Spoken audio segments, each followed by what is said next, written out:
Salut et bienvenue dans la saison 2 de Biscotte, le podcast qui croustille dans les oreilles. Prends une pinte de bière au beurre, ton lembas et un café, et prépare-toi au voyage.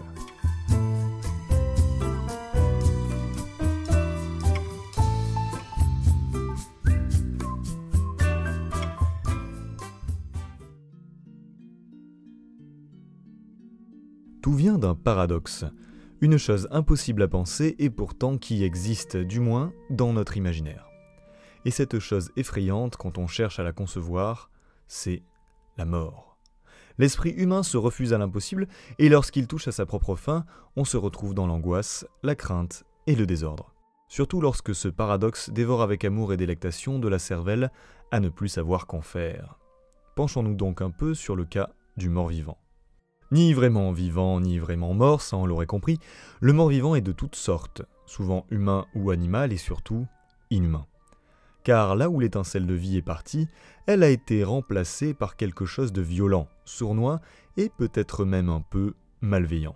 Ce sont les ghouls, soumises à la volonté de leur maître, les hordes de squelettes relevés par nécromancie, mais aussi ceux relevés du cimetière à cause d'un gaz étrange et mystérieux, d'un virus particulièrement délétère, et allons-y franchement, parfois c'est carrément même un champignon.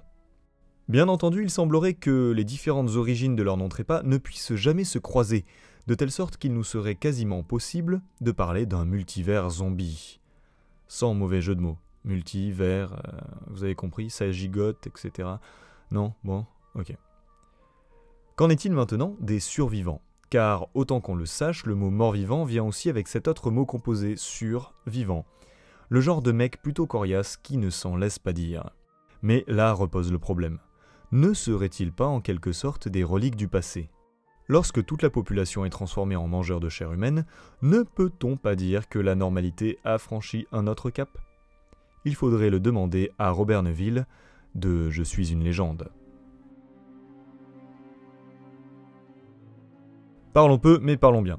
Aujourd'hui, je ne vais pas proposer un jeu de rôle, je suis certain que tu en connais assez dans le genre zombie pour savoir quoi faire et comment y jouer. Que ce soit le bon vieux Brain Soda ou l'univers zombard de Chroniques oubliées contemporains, on a l'embarras du choix. Et c'est la même avec les jeux de société de zombicide à toutes les époques à Tiny Epic Zombie. C'est une flopée de masse carnée, putréfiée, qui se fera dégommer à coups de fusil à pompe, d'épées tronçonneuses et de rayons enflammés. Non, j'aimerais te parler d'un livre qui résume à lui seul l'apocalypse qui a pu avoir lieu dans la tête de son auteur et qui peut te servir de support magique pour une campagne dans le genre zombie-apo. Je te parle du guide de survie en territoire zombie de Max Brooks. Une petite bombe qui ira presque jusqu'à nous faire croire qu'on se trouve vraiment en face d'un virus mortel qui rend la population franchement agressive.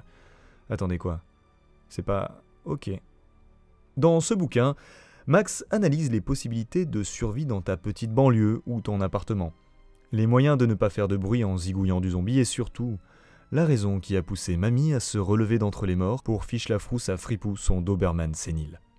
Après cette lecture, tu seras équipé, je n'en doute pas, pour survivre aux multiples parties improvisées de JDR qui sont érigées à la gloire d'Halloween et de la baisse des jours. Mais un petit conseil, si le jour baisse, ne baisse jamais ta garde. On ne sait jamais à quel moment une main va sortir de la pelouse. J'ai comme un goût de viande avariée dans la bouche, en espérant que ce poulet soi-disant grillé qui a continué à crier dans le four n'était pas contaminé. Tu l'avais sans doute deviné, la musique qui préparait la venue de l'armée des morts était celle de Danny Elfman pour le film Army of Darkness 3, la petite pépite. Par contre, pour le prochain épisode, j'ai beau me creuser la tête, difficile de trouver une musique qui rend compte du prochain concept. Mais dans le doute, on va utiliser celle d'un film qui prend une de ces exceptions en compte. C'est parti.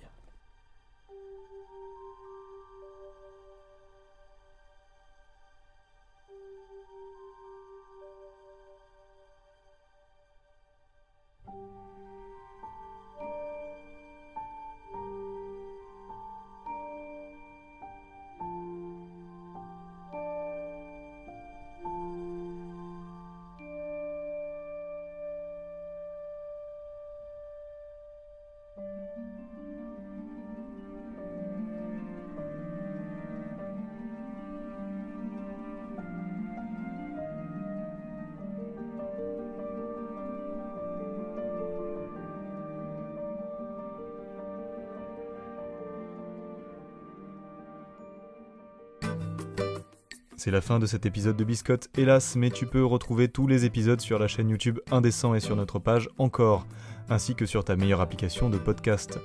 Indécent, c'est aussi des vidéos, des critiques et un tas d'autres contenus. À bientôt pour de nouvelles aventures.